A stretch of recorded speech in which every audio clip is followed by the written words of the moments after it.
आज की कहानी ऐसी लड़की की है जो साधारण घर से थी, फिर भी उसकी किस्मत उसे इतने ऊंचे मुकाम तक ले गई जहां बड़े-बड़े लोग भी झुककर उसका मान करते थे। नाम रखते हैं उसका नाम आरुषि।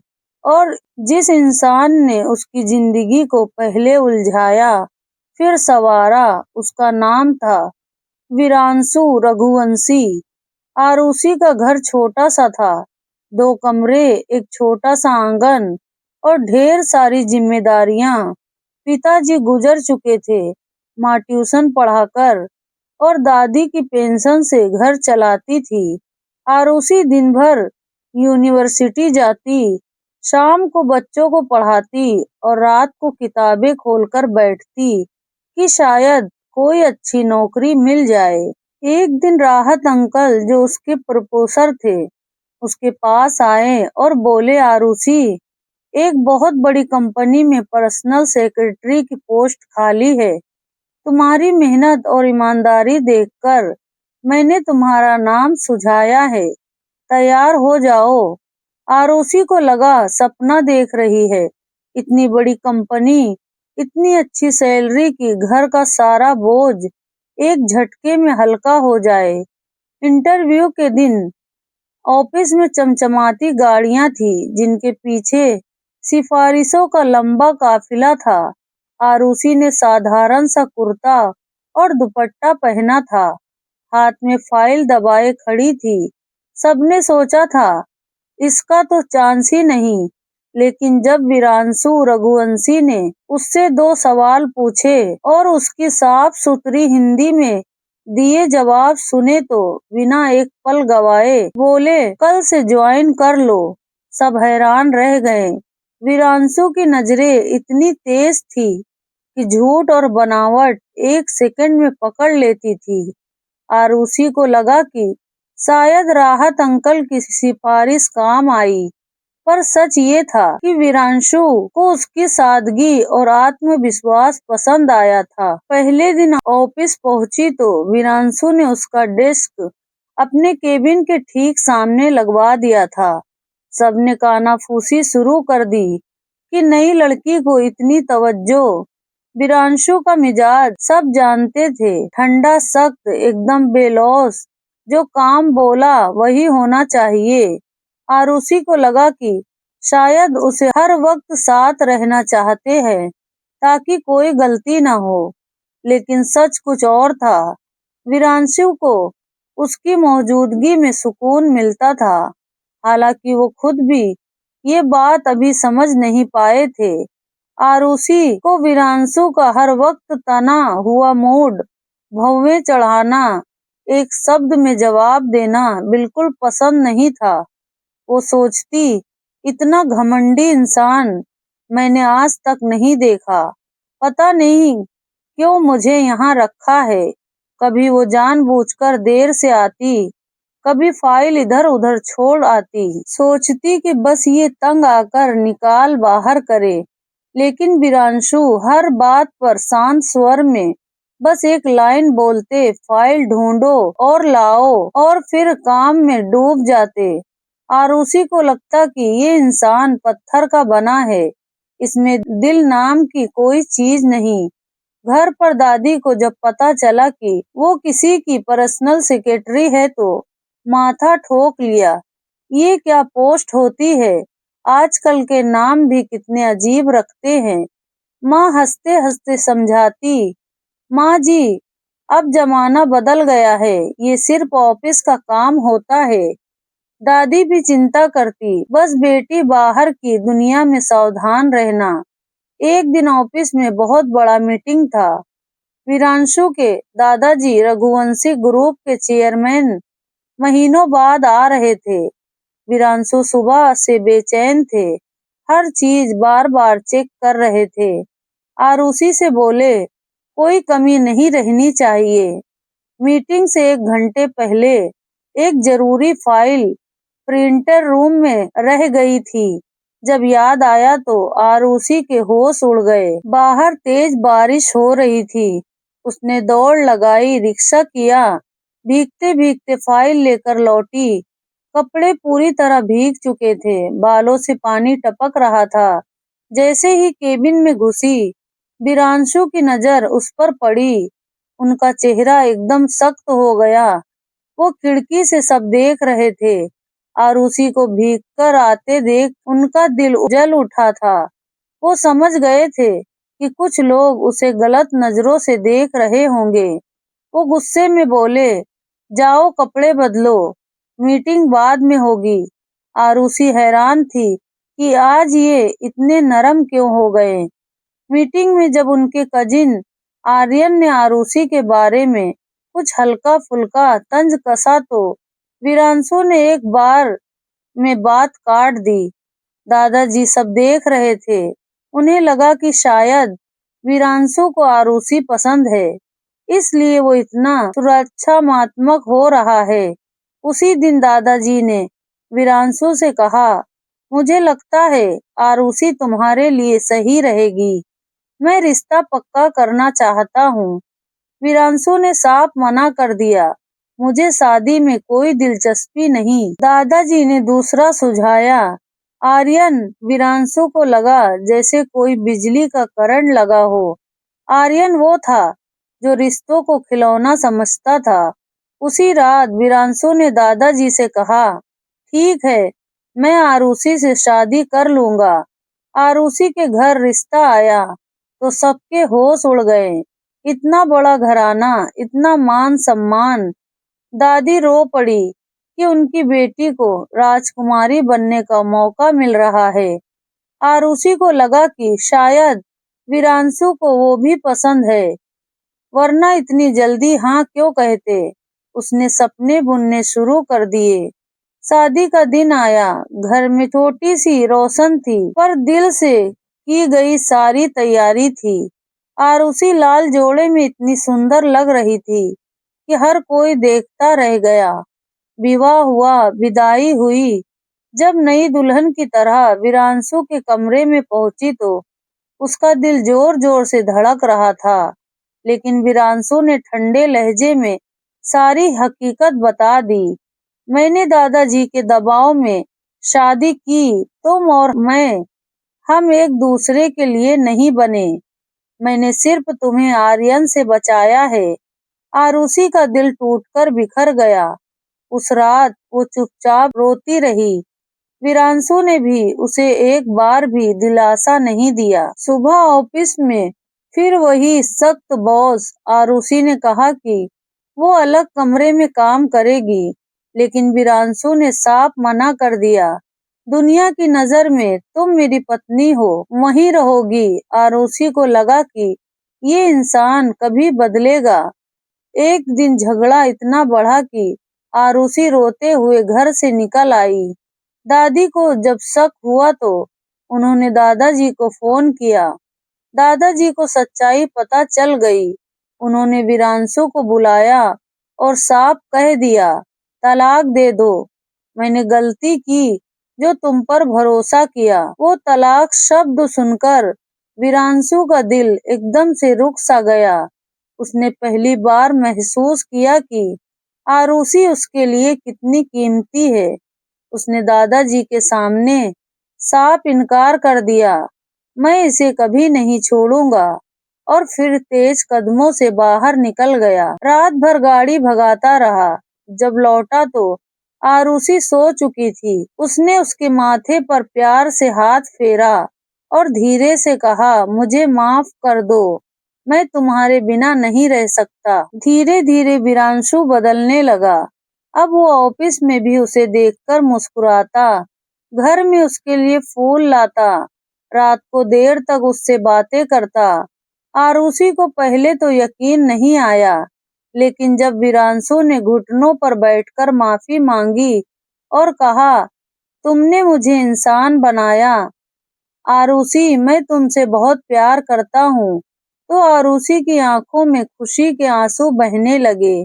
आज वही आरुषि रघुवंशी हवेली की मालकिन है। दादी माँ उसे गोद में बिठाकर लोरियां सुनाती हैं। वीरांशु जहाँ जाता था आरुषि का हाथ थामे जाता था। लोग कहते हैं कि सादगी और प्यार ने एक घमंडी राजकुमार को सच्चा इंसान बना दिया। कभी कभी प्यार झगड़ों के बीच छुपा होता है, बस उसे पहचानने की देर होती है। अगर आपको ये कहानी अच्छी लगी तो दिल से एक छोटी सी दुआ कर दीजिए कि हर घर में ऐसा प्यार आए। समय बीता तो रघुवंशी हवेली में हर तरफ बस आरूसी की ही बातें होने लगी। दादी अब सुबह उठते ही सबसे पहले आरूसी को आवाज देती, बिटिया मेरी चाय कहाँ है? और आरूसी हंसते हुए दादी के लिए अदरक वाली चाय बनाकर ले जाती। वीरांशु चुपके से दरवाजे पर खड़े होकर ये नजारा देखता और मन ही मन मुस्कुराता। अब वो पहले वाला ठंडा ठंडा वीरांशु नहीं रहता था। अब उसकी आंखों में आरूसी के लिए एक अलग सी चमक थी, जो सिर्फ वो दोनों ही समझते थे। शादी को 4 महीने हो चुके थे। एक रात खाना खाने के बाद वीरांशु ने आरूसी का हाथ पकड़कर छत पर ले गया। ठंडी हवा चल रही थी, दूर शहर की लाइटें टिमटिमा रही थी। वीरांशु ने उसका दुपट्टा ठीक करते हुए कहा, तुम्हें याद है जब तुम पहली बार ऑफिस में आई थी तो मैंने सोचा था कि ये लड़की 4 दिन में भाग जाएगी। आरूसी ने होठ फुलाकर कहा, और आपने सोचा था कि मैं आपकी जिंदगी में इतना बड़ा तूफान बन जाऊंगी। दोनों हंस पड़े। वीरांशु उसे अपनी बाहों में भर लिया और धीरे से कहा, तुम तूफान नहीं, सुकून बनकर आई हो। लेकिन जिंदगी आसानी से कहाँ चलती है। रघुवंशी ग्रुप में एक बहुत बड़ा प्रोजेक्ट आया। दिल्ली मुंबई कॉरिडोर के पास एक नया टाउनशिप बनाने का। वीरांशु दिन रात उसी में डूबा रहता। मीटिंग साइट, विजिट, बैकर्स, सब कुछ। आरूसी अब भी उसी के केबिन में बैठती थी, लेकिन अब उसका काम सिर्फ सेक्रेटरी का नहीं था। वो वीरांशु की हर छोटी बड़ी बात का ख्याल रखती। पानी का गिलास, दवाइयाँ, खाना। कभी कभी वीरांशु देर तक काम करता रहता तो आरूसी चुपचाप उसके सामने चाय रखकर बैठ जाती। वहीं सोफे पर सुबह वीरांशु की आंख खुलती तो आरूसी के सिर उसके कंधे पर होता। इसी बीच एक नई मुसीबत सर पर आ गई। आर्यन, जो हमेशा वीरांशु से जलता था, अब कंपनी में उसकी जगह लेने की फिराक में था। उसने दादाजी के कान भरने शुरू कर दिए। दादाजी, वीरांशु भैया अब पहले जैसे नहीं रहे। शादी के बाद वो बहुत सॉफ्ट हो गए हैं, बिजनेस में दिल नहीं लगाते। दादाजी चुप रहते, लेकिन मन ही मन सोचते कि शायद आर्यन में कुछ बात है। एक दिन बहुत बड़ी बोर्ड मीटिंग थी। आर्यन ने जानबूझकर वीरांशु की एक पुरानी फाइल गायब करवा दी, जिसमें सारे पुराने कॉन्ट्रैक्ट्स थे। मीटिंग में जब फाइल मांगी गई तो वीरांशु के पास कुछ नहीं था। सबने उसकी तरफ देखा।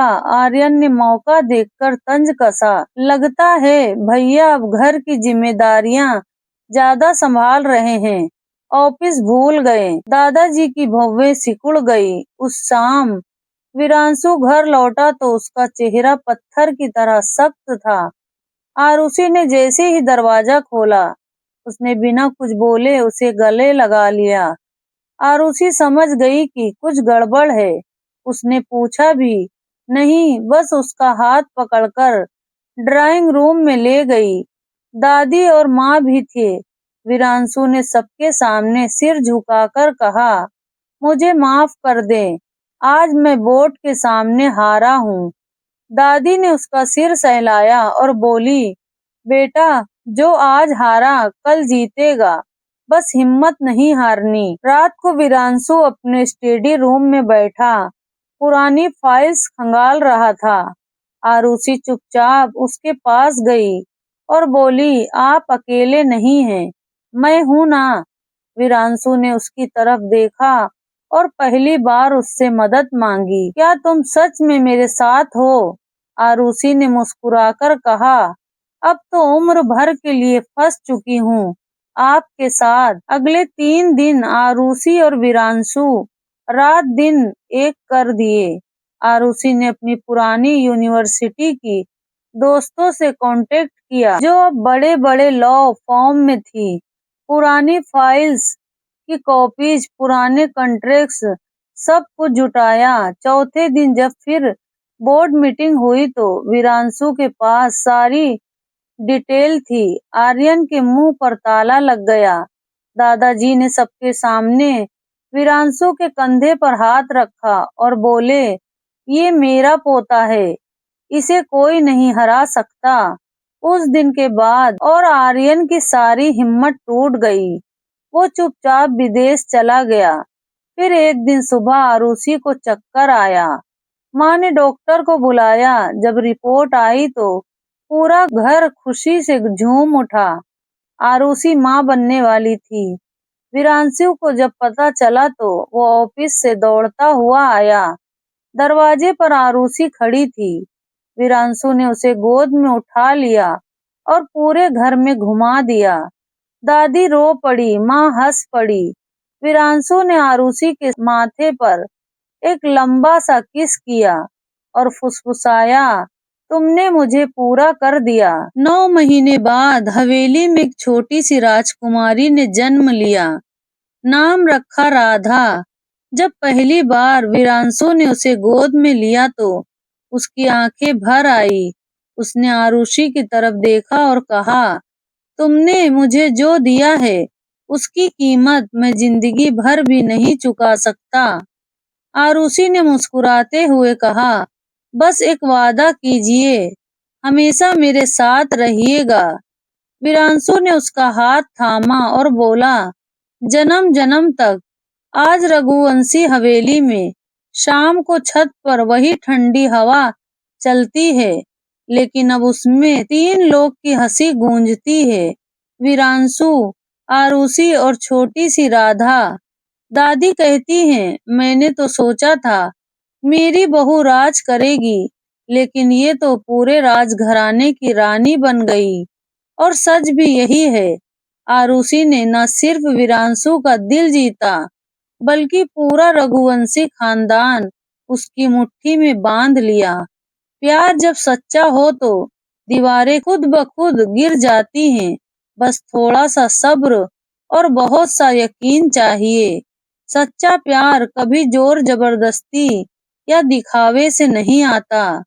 वो तब आता है जब हम किसी को खोने के डर से अपने अंदर की जिद और घमंड खुद ही तोड़ देते हैं। इंसान चाहे कितना भी सख्त, अमीर या ऊंचे पद पर हो, उसे भी किसी न किसी की जरूरत होती है जो उसका हाथ थामकर कहे, मैं हूं ना। और वो हाथ अगर सच्चा हो तो सबसे बड़ा घमंडी भी झुक जाता है। रिश्ते कागज के नहीं, दिल के होते हैं। शादी सिर्फ एक रस्म है। असली रिश्ता तब बनता है जब 2 लोग एक दूसरे के लिए जीना शुरू कर देते हैं। कभी कभी हमें अपने सबसे कीमती इंसान की कीमत तब पता चलती है जब हम उसे खोने की कगार पर पहुंच जाते हैं। इसलिए चाहो उसे वक्त रहते बता दो, इजहार कर दो, गले लगा लो। अगर औरत की ताकत उसकी कमजोरी में नहीं, उसकी हिम्मत और सब्र में होती है। आरुषि ने न रोकर न चीखकर, बस चुपचाप अपना हक जीता और पूरा घराना उसका हो गया। तो दोस्तों, आपको ये कहानी कैसी लगी? नीचे कमेंट बॉक्स में जरूर बताएं। कहानी अच्छी लगी तो स्टोरी को लाइक करें और अपने दोस्तों के साथ शेयर करना ना भूलें। मेरे चैनल कहानी की शान को सब्सक्राइब करें। पूरी कहानी देखने का आप सबका धन्यवाद।